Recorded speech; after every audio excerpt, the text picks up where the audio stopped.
સુરતમાં તમે ટેસ્ટી અને બજેટ ફ્રેન્ડલી સેન્ડવિચ શોધી રહ્યા છો તો ટોરેન્ટો સેન્ડવિચ તમારા માટે બેસ્ટ પ્લેસ છે. અહીં તમને અનલિમિટેડ કોમ્બો ઓફર પણ મળી રહેશે.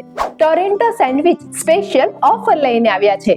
અહીંની સેન્ડવિચમાં દરેક બાઇટમાં સ્વાદનો ધમાકો અનુભવાય છે. અનલિમિટેડ કોમ્બો ઓફર 149 અને 220 બે ઓફર રાખેલી છે. 149 અનલિમિટેડ કોમ્બો ઓફરમાં 3 ટાઈપની સેન્ડવિચ અને અનલિમિટેડ કોલ્ડ ડ્રિંક મળશે. 220 અનલિમિટેડ કોમ્બો ઓફરમાં 3 ટાઈપની sandwich, veg burger, French fries અને અનલિમિટેડ કોલ્ડ ડ્રિંક મળશે. 3 ટોસ્ટ સેન્ડવિચ 150 માં અને 3 બર્ગર માત્ર 120 માં મળી રહેશે. તેમજ સેન્ડવિચની સાથે French fries, burger, toast sandwich, grill sandwich, pizza અને ડેઝર્ટ પણ મળી રહેશે. ઓછી કિંમતમાં વધુ વેરાયટી. પાર્ટી માટે કે ફ્રેન્ડ્સ ફેમિલી સાથેની મજા માટે એકવાર અવશ્ય મુલાકાત કરજો. એટલાન્ટા શોપિંગ મોલ, સુદામા ચોક પાસે આવેલું ટોર્નિટો સેન્ડવિચમાં.